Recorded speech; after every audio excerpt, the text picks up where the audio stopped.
कभी कभी हमारी ज़िंदगी में ऐसी भी चीज़ें हो जाती हैं, ऐसी भी घटना घट जाती है जिस पर हमारा काबू नहीं रहता। पर कुछ ऐसी भी चीज़ें हैं जिस पर हमारा काबू रहता है, पर वो चीज़ें हम करना नहीं चाहते। अगर जिस लोगों को इस बातों से कुछ फर्क पड़ता हो और अगर कुछ लोग इस बातों से एग्री हो, तो मैं आपके लिए एक मूवी लाया हूँ, मतलब सीरीज लाया हूँ जो मूवी जैसी है, एक एनिमे। अगर आपको एनिमे पसंद नहीं तो आपके लिए पहली एनिमे होगी जो आपको पसंद आएगी, और अगर आप एनिमे फैन हो तो ऐसा कोई एनिमे फैन नहीं होगा कि जिसने इस एनिमे को नहीं देखा होगा। तो ज़्यादा बात ना करके इस एनिमे का रिव्यू शुरू करते हैं एक छोटे से स्पॉइलर अलर्ट के साथ।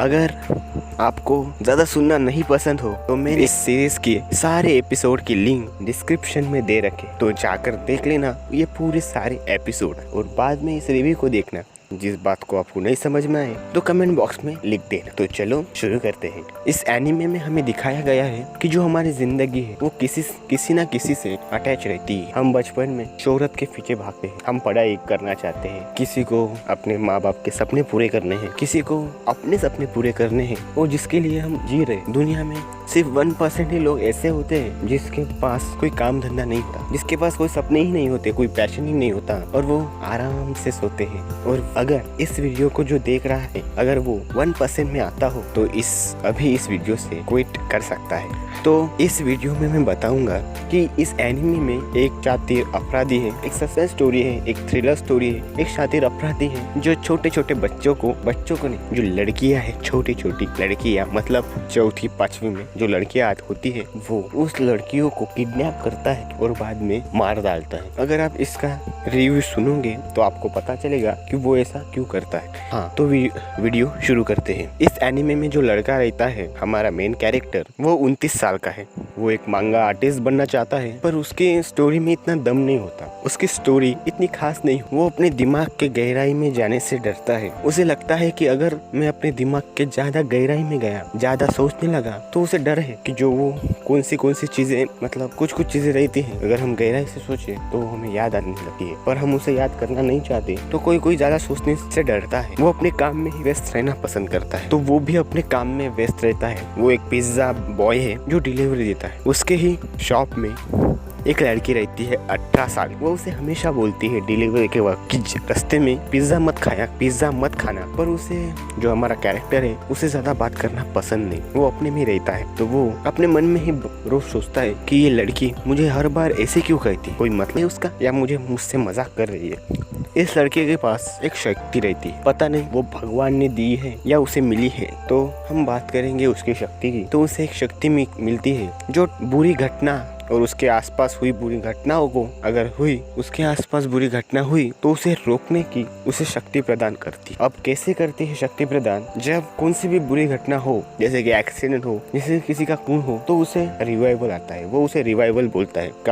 अगर कोई घटना हो बुरी तो उसका टाइम अपने आप 2-3 सेकंड पीछे हो जाता है और उसे सब याद रखता है। जब उसे लगता है कि नहीं, ये मेरे साथ पहले भी हो गया है, तो वो समझ जाता है कि ये रिवाइवल है और कुछ बुरा होने वाला है, और वो इधर उधर देखने लगता है कि क्या बुरा होने वाला है। बाद में अगर एक्सीडेंट होने वाला हो तो बचा लेता है, पर कभी कभी लोग तो बच जाते हैं और उसे चोट लग जाती है। एक दिन उसकी माँ उसके घर में आती है उसका देखभाल रखने के लिए, क्योंकि ऐसे ही एक एक्सीडेंट रोकते वक्त उसको काफी चोट आ गई थी, तो वो उसका देखभाल करने के लिए उसके घर आती है। और बाद में टीवी पर न्यूज चल रही होती है कि एक बच्ची सुबह खो गई थी और 5 बजे मिली, वो सही सलामत थी। उसकी माँ टीवी देख रही थी और वो उससे बोलती है कि तुम्हारे बचपन में भी एक तुम्हारे ही क्लास की लड़की खो गई थी और उसका कुछ पता नहीं चला। तो वो उसके बारे में सोचने लगता है। तब उसे याद आता है कि उससे ही उसकी क्लास की लड़की जिसे उसकी माँ हर रोज मारती थी, पीटती थी, वो गायब हो गई थी। और उसे गायब करने का सारा इल्जाम उसके दोस्त पर लग गया, जो उससे उम्र में काफी बड़ा था। हमारा मेन कैरेक्टर उसे अपना भाई मानता था, जो सबको मोटिवेशन देता था, मोटिवेट करता था। उस दिन उस लड़की के गायब होने से पहले वो लड़की हमारे कैरेक्टर को एक गार्डन में दिखी। हमारे मेन कैरेक्टर को लगता था कि अगर मैंने इस लड़के से तब बात की होती तो वो गायब ना, और उसे इस बात का दुख है अभी भी। बाद में कोई उसकी माँ का खून कर देता है, और जब जिस मेन कैरेक्टर का हम बात कर रहे हैं उसका नाम शिजुरी फुजिहारा है। और जब शिजुरी अपने घर जाता है तो उसकी माँ मर चुकी होती है और उसकी माँ का कत्ल का इल्जाम उसके सर आ जाता है। और बाद में वो पुलिस से भागते भागते सो जाता है एक जगह जाकर। और जब उसकी आंखें खुलती है तो वो एक छोटा बच्चा था जो भी 5वीं कक्षा में था। मतलब एक रिवाइवल हो गया, मतलब समझ गया जो बुरी चीज है वो उसकी माँ का खून था, और उसका संबंध अगर उसे बचाना है उसकी माँ का कत्ल तो उसका संबंध उसके 5वीं कक्षा में था। मतलब मुझे 5वीं कक्षा में किसी को बचाना है। वो समझ जाता है कि मुझे उस लड़की को बचाना है, अगर वो लड़की बच गई तो मेरी माँ भी बच जाएगी। और वो